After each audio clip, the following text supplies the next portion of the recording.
Hamas का Israeli ठिकानों पर बारूदी हमला, तेल अवीव पर भीषण रॉकेट अटैक, तेल अवीव में एक्टिव आयरन डोम, हमास के सभी रॉकेट को मार गिराया गया इस आयरन डोम के जरिए। ये देखिए तस्वीरें जब ये रॉकेट सट फायर किए गए और उसके बाद आयरन डोम ने इनको नष्ट कर दिया।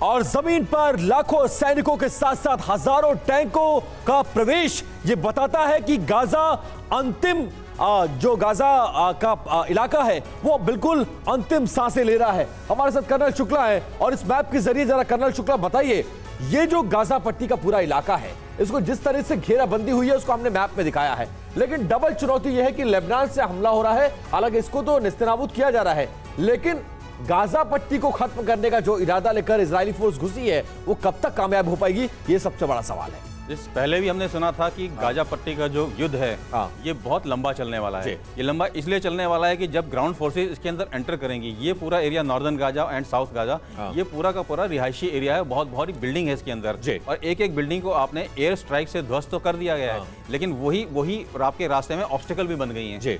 बहुत सारे लड़ाके जो हम एक्सपेक्ट कर रहे हैं कि इस एरिया में अभी भी मौजूद हैं, वो सारे के सारे टनल, सीक्रेट टनल्स हैं इनसाइड में, उनके अंदर वो एक्टिव हैं। तो वो अपना वेट कर रहे हैं कि कब जब ग्राउंड फोर्सेस एंटर करेंगी तो हैंड टू हैंड फाइट शुरू होगी। और एक चीज और है, इस गाजा पट्टी के पूरे इलाके में जो ग्रीन बेल्ट आपको नजर आ रहा है, ये देखिए पूरा इजराइल का नक्शा है और इसमें कोने पे छोटा सा पैच है, यही गाजा पट्टी है। लगभग 12 किलोमीटर चौड़ा और 40 किलोमीटर लंबा का एरिया है। यहां पर अभी भी सिविलियंस लाखों की तादाद में है और इनको हमास के लड़ाके शील्ड के तौर पर यूज कर रहे हैं। क्या यही वजह है कि अब तक 10 दिन हो गए युद्ध को, इजराइल जैसी ताकतवर फोर्स गाजा पट्टी जैसे छोटे इलाके को खत्म नहीं कर पाई है?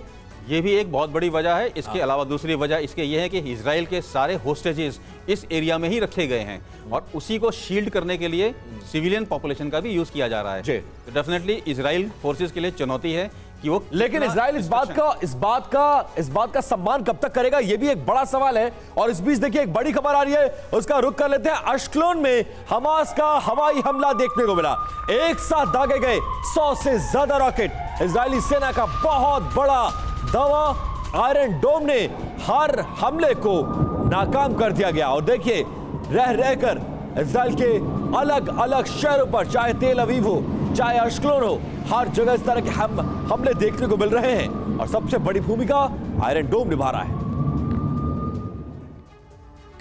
और इस बीच TV9 के जाबाज रिपोर्टर कैमरामैन इस वक्त वॉर जोन में मौजूद हैं। तस्वीरें हम आपको आगे दिखाएंगे किस तरह के हालात है वहां पर। रिपोर्टिंग के दौरान जमकर गोलीबारी देखने को मिली है, लोग अपना मकान और सामान छोड़कर इलाके खाली कर रहे हैं।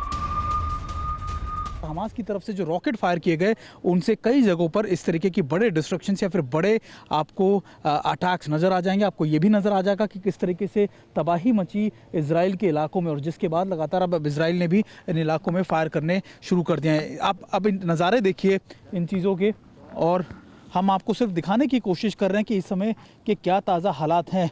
और देखिए ये वो इलाके हैं जो इम्पॉर्टेंट इसलिए आपके लिए जानना है कि अभी क्या इस समय जंग के हालात हैं, जंग के हालातों में क्या कुछ चीज़ें हैं, ये आप देखकर समझ सकते हैं। और अभी हम स्पेशल फोर्सेस के साथ मौजूद हैं। देखिए अगर आप स्पेशल फोर्सेस को आप देख पा रहे हो तो यहाँ पर स्पेशल फोर्सेस ने टेक ओवर कर रखा है। लगातार स्पेशल फोर्सेस की यूनिट यहीं से अपने काम को अंजाम दे रही है, अपने मिशन को अंजाम दे रही है। यहीं से हॉस्टेजेस को छुड़ाने की रणनीति तय की जा रही है। और हम इस समय मौजूद हैं इन्हीं इलाकों में जहाँ पर इस तरीके के वॉर सिनेरियो या फिर वॉर स्ट्रैटेजीज को इम्प्लीमेंट किया जा रहा है। यानी यहीं से उन सभी रणनीतियों को इम्प्लीमेंट किया जा रहा है जो गाजा के अंदर चल रहे ऑपरेशंस को अंजाम दे रही है। और TV9 भारतवर्ष आपको अकेला ऐसा चैनल है जो इन इलाकों से, इन जगहों से आपको रिपोर्ट कर इस सारी जानकारियां प्रोवाइड कर रहा है।